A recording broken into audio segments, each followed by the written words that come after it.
Oke,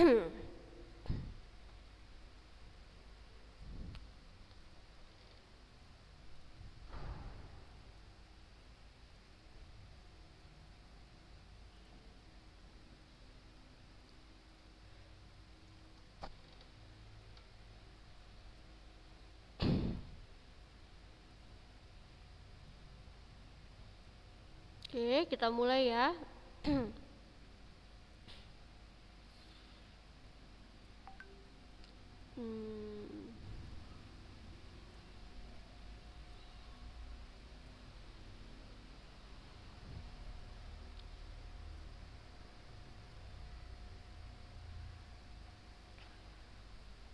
Oke, bismillah. Assalamualaikum warahmatullahi wabarakatuh.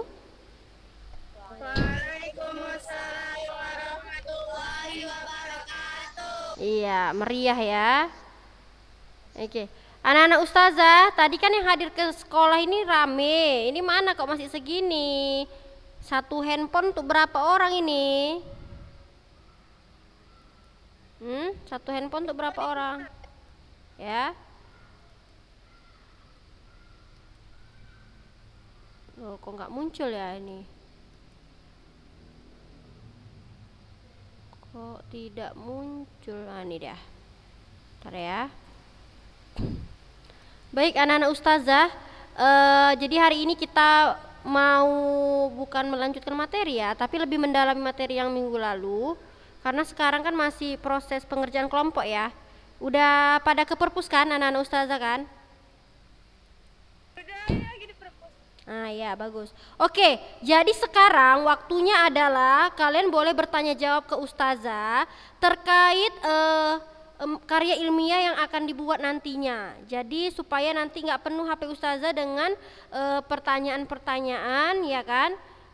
Takutnya ustazah jawabnya lama, mending di sini aja jawabnya nak. Jadi nanti minggu depan, minggu depan kan sudah bisa dikumpul, baru minggu depan insya Allah, minggu depan kan masih ada pertemuan lagi, kita akan lanjutkan materi kita ke ini, menilai karya melalui resensi ya anak-anak ustazah ya, gitu. Jadi sekarang ya, cobalah kita melakukan tanya jawab terkait karya ilmiah yang sedang kalian buat, agar apa? Agar karya ilmiah yang kalian buat itu tidak asal-asalan, harus terstruktur serta memiliki kaidah bahasa yang tepat. Ayo mulai dari kelompok berapa? Silahkan tanya apa yang mau ditanya.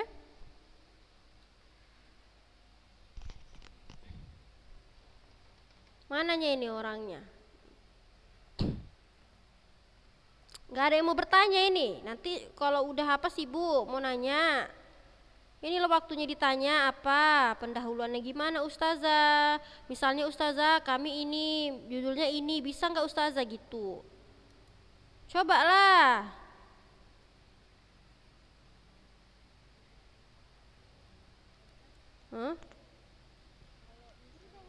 Ustazah, manfaat penulisan juga dibuat saja. Nggak usah, tujuan aja ya, manfaatnya nggak usah ditulis. Cuman pokoknya yang di bagian bab 1 cuman latar belakang, rumusan masalah dan tujuan masalah, itu aja dulu. Sebenarnya itu ada banyak ya, ada identifikasi masalah, ada manfaat masalah, tapi karena kita mau buat karya ilmiah yang semi formal, jadi nggak masalah, itu aja dulu. Terus siapa lagi yang mau ditanya?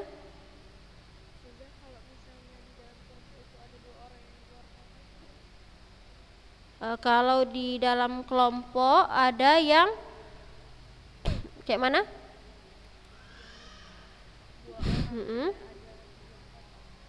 Dua orang yang ada di luar kota, artinya mereka sebagai pemakalah yang akan menjelaskan ke ustazah melalui voice note tentang bagaimana isi dari makalah tersebut. Itunya kemarin saya bilang.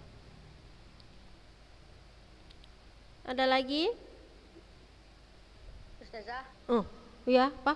Itu Ustazah, kan kami udah dapat referensinya nih. Iya, jadi betul. Kami harus ke sekolah lagi gitu. Harus ke sekolah lagi? Tidak lah. Referensinya sudah dapat. Sudah ada beberapa buku. Pinjam saja bukunya. Ya udah. Mau dikerjakan di sekolah boleh, mau dikerjakan di rumah juga boleh, nggak masalah ya. Oh iya, ini buka dulu kameranya semua ya nak, nggak nampak mukanya ini. Buka dulu kameranya semua nih. Tolong dibuka kameranya ya, iya. Buka semuanya kameranya, buka. Jangan ditutup kameranya. Kok ditutup pula? Siapa yang nyuruh tutup kamera ini? Buka, nanti main-main kalian di sana. Ini Ustazah lihat nih semua nih ya. Ayo buka semuanya kameranya. Anissa Fitria, Nur Misbah Atira, Agina, Hania, Jia, Deva. Dah. Oke. Oke, lanjut. Pertanyaan selanjutnya ada.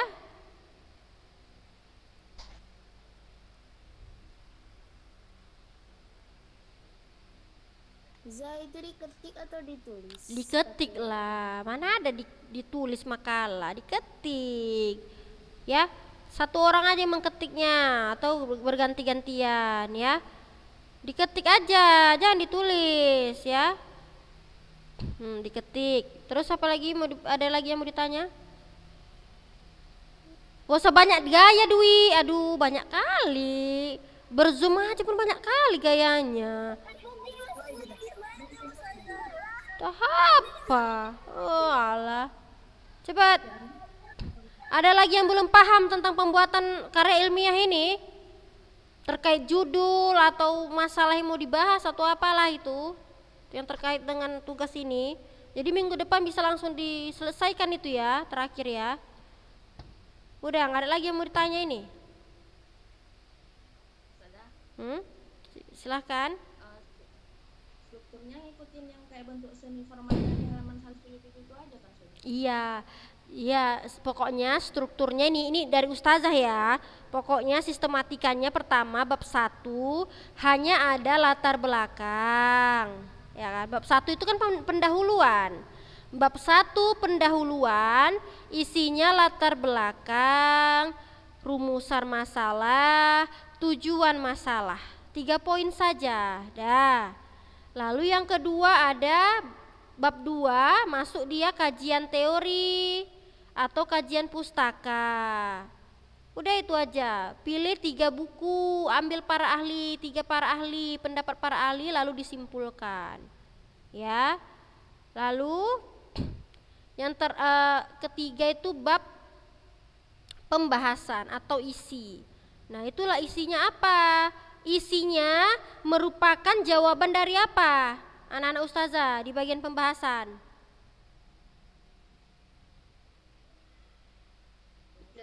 Iya, dari rumusan masalah. Itu dia. Kalau di rumusan masalah kalian 2 pertanyaan berarti pembahasannya pun ada 2 hal. Gitu ya. Lalu yang terakhir adalah bab keempat adalah kesimpulan dan saran. Oke, paham nak yang bertanya? Iya, ada lagi. Karena pembahasan kita udah habis tentang karya ilmiah ini. Terakhir kan kita membuat menulis karya ilmiahnya. Ini sudah selesai, ya. Sudah, tidak lagi yang mau ditanyakan? Kalau tidak ada yang ditanyakan, biar kita lanjut saja materi kita. Masih ada lagi?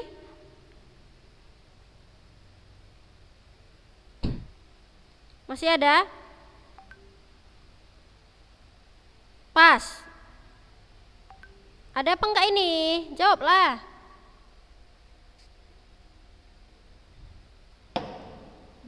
Enggak, dah kita lanjutkan saja ya kalau tidak ya. Pokoknya buatlah karya ilmiah sesuai dengan Ustazah inginkan. Latar belakangnya, buat latar belakangnya pun nyambung, pembahasannya pun nyambung. Terus jangan lupa kajian teorinya itu cari 3 buku atau 5 buku lah untuk mendapatkan tokoh-tokoh tokoh para ahli. Ustazah tanyalah dulu sama kalian. Kalau misalnya membuat kajian teori, kita mau satu buku kan, misalnya ya pastilah satu pandangan ahli. Ahlinya itu siapa yang di buku itu? Saya tanya.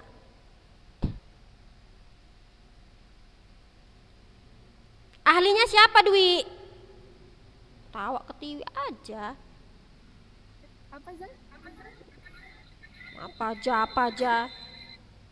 Makanya jangan bercerita aja awak di situ.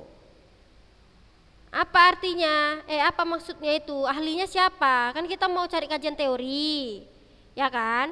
Udah dapat nih bukunya. Yang dibilang ahli itu siapa? Tokoh ahli itu siapa yang dimaksud?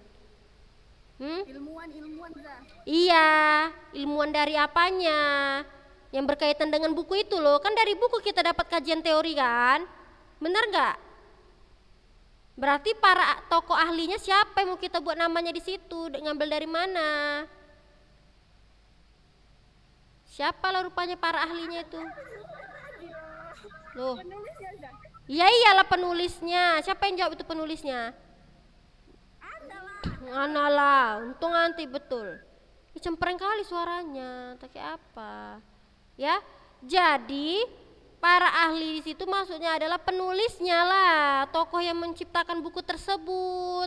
Tapi dalam sebuah buku juga ada nanti pendapat-pendapat para ahli. Boleh kalian ambil, boleh kalian kutip, ya. Itu ya. Jadi seorang penulis itu pun ada juga dia mengutip dari para ahli. Oke, sekarang kita kalau tidak ada pertanyaan kita bisa lanjutkan ya. Kita lanjutkan saja lah materi kita. Jadi kita bisa masuk ke bab yang baru kalau udah paham.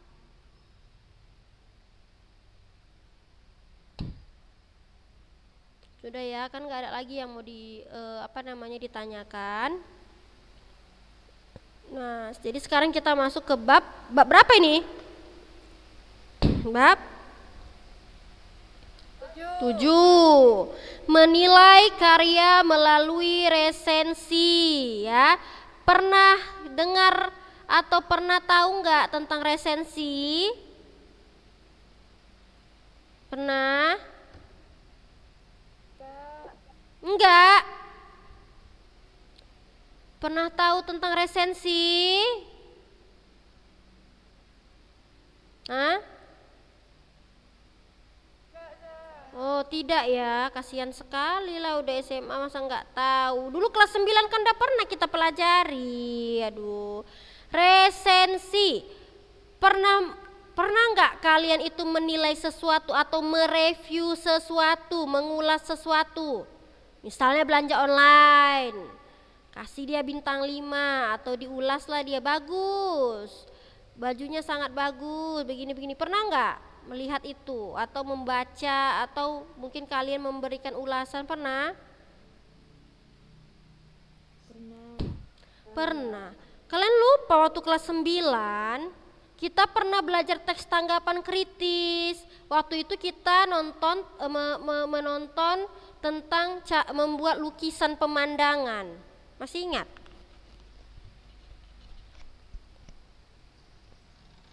Masih ingat enggak waktu itu kita pernah sewaktu kelas 9, ya kan? Ini kalian kelas 11 kan? Waktu kelas 9 ada dulu kita belajar teks tanggapan kritis. Udah kalian belum ya? Kayaknya belum. Kalian dulu waktu kelas 9 K13 atau KTSP? KTSP ya? KTSP. Oh KTSP ya. Jadi pernah dulu kayaknya lah ustazah kayak teks tanggapan kritis itu, tapi mungkin bukan sama kalian kali ya. Ya. Jadi sebenarnya resensi itu anak-anak ustazah, resensi itu sama seperti ulasan. Kita akan mengulas karya orang lain. Ustazah tanya dulu, pernah nggak kalian menyukai suatu buku, menyukai suatu lukisan, atau menyukai suatu puisi, karya-karya seseorang? Pernah nggak mengagumi karya seseorang?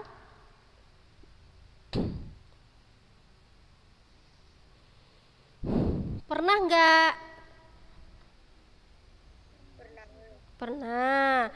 Nah, jadi kalau kita pernah mengagumi atau misalnya kita sangat ingin sekali membuat ulasan tentang karya orang lain, ya, itulah namanya resensi. Kita membuat pertimbangan, penilaian-penilaian terhadap karya tersebut, ya. Nih, jadi kita tahu dulu resensi merupakan pertimbangan baik buruknya suatu karya.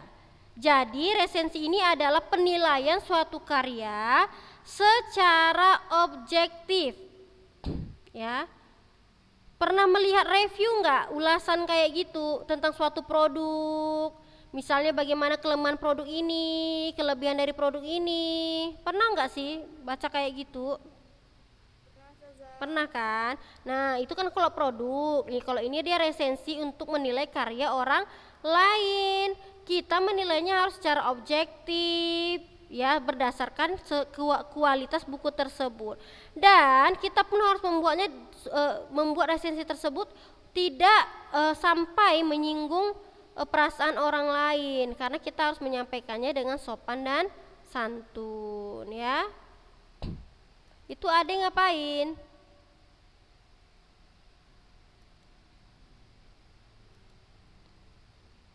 Dah, sekarang kita mau baca apa namanya ya, contoh dari resensi.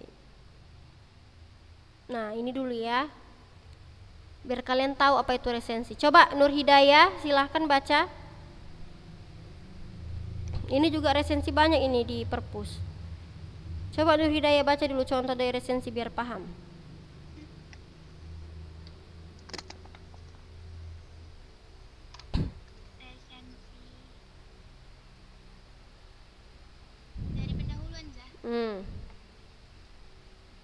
Enggak lah, dari identitas buku itulah, dari judul resensi, identitas itu. Judul resensi Valentino Rossi sang juara.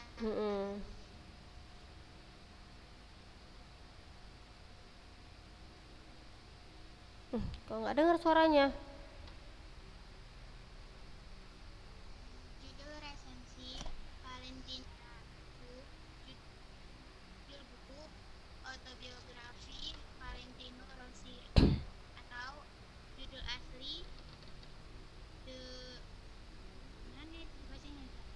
Mana? The Autobiography of nih. Udah dilewatkan aja penerjemah, penerbit, jumlah halaman. Dah, coba pendahuluannya coba.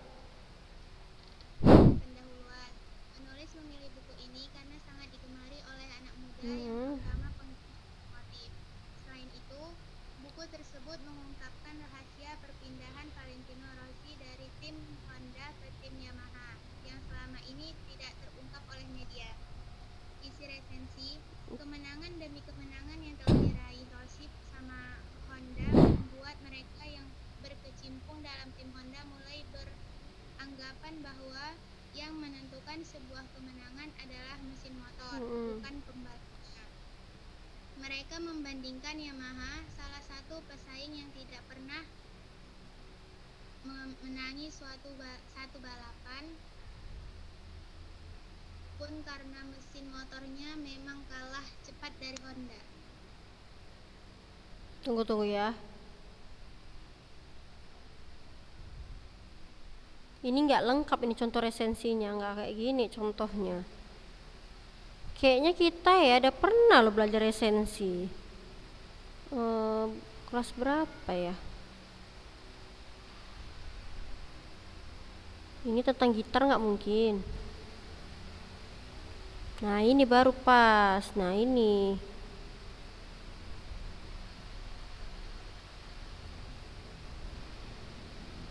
Tunggu.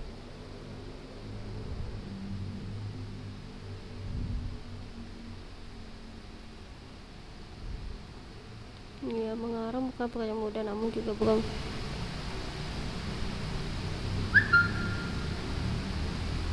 Tapi kok nggak ada penilaiannya ya resensinya di sini? Berarti ini gini ya anak-anak ustazah. Jadi kan resensi itu dia terdiri dari yang namanya sinopsis. Pertama orientasi. Udah itu ada sinopsisnya. Setelah ada sinopsisnya itu baru dia ada kekurangan dan kelebihan. Kekurangan dan kelebihan yang ada pada karya tersebut sebenarnya, tapi di sini ustazah nggak ada nampak dia jelaskan ada kekurangan ada kelebihannya ya. Tapi setahu ustazah kelas bahas kelas, tapi apa karena kalian masih KTSP kemarin ya, mungkin kali ya, jadi nggak bahas resensi kali ya. Oke lah kalau gitu ya. Nah ini kayak gini nggak sedap bahasnya, nggak ada. Ustazah mau cari dulu kekurangannya. Nah, udah Ustazah akan jelaskan dulu resensi itu apa saja yang bisa kita resensi ya. Oke, coba semuanya tolonglah dibuka kameranya ya. Rantia, Rahadatul, coba. Nah, jadi gini anak-anak Ustazah sekalian, resensi ini adalah, udah dicatat kan? Resensi adalah sebuah teks yang memberikan penilaian ataupun pertimbangan baik dan buruknya suatu karya, yaitu resensi yang memberi penilaian ataupun pertimbangan baik dan buruknya suatu karya. Jadi ingat, apa yang harus kita resensi ini juga harus diketahui, dicatat ya. Yang harus kita bisa kita resensi sebenarnya bisa film, terus itu ada buku, novel, puisi, cerpen, ya. Film, buku, novel, terus itu apa tadi Ustazah bilang tadi? Terus apa tadi lagi Ustazah bilang? Iya, puisi juga bisa. Lagu itu juga bisa diresensi, tapi di sini kan kita nggak mempelajari itu karena menurut Ustazah itu ya memang nggak penting. Ngapain pula kita resensi lagu? Tapi secara umum lagu itu bisa diresensi. Ya, anak Ustazah. Tapi kalau yang ada di buku ini adalah resensi sederhana. Jadi dalam sebuah resensi itu terdapat yang namanya identitas. Identitas buku, tahu ya identitas buku ya? Kalau kalian pernah baca buku, tahu nggak bagian depan buku setelah cover kan kita buka, bagian pertamanya itu ada identitas buku ya kan? Ada dia misalnya penerbitnya, ada jumlah halamannya, ada dia judul bukunya. Jadi identitas ini kita dapati dari buku tersebut yang mau kita resensikan ya. Baru setelah ada identitas masuklah dia yang namanya pendahuluan. Ya, biasanya pada pendahuluan itulah terletak bagaimana karya tersebut diakui oleh masyarakat. Tetapi Ustazah bingung kan ini loh, di kelas berapa yang mempelajari tentang resensi? Kelas 8 kami belajar itu. Berarti kalian belum sedikit pun belajar resensi ini, kelas 11. Belum ada ya? Kelas 8 ya, kami udah ada ke-13. Coba kita baca yang satu ini. Nah, coba anak-anak Ustazah, saya mau tanya. Yang ini, yang resensi yang pertama ini resensi tentang apa? Karya apa yang diresensi?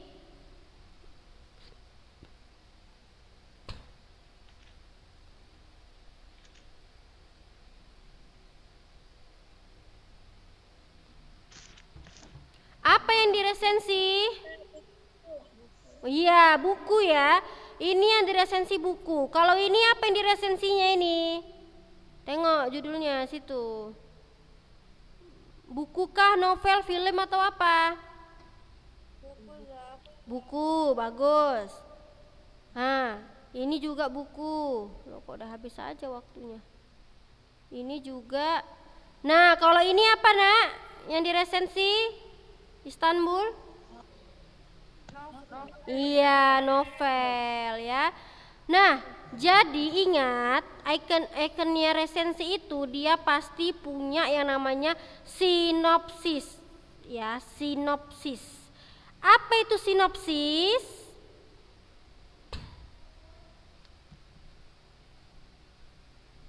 Apa itu sinopsis?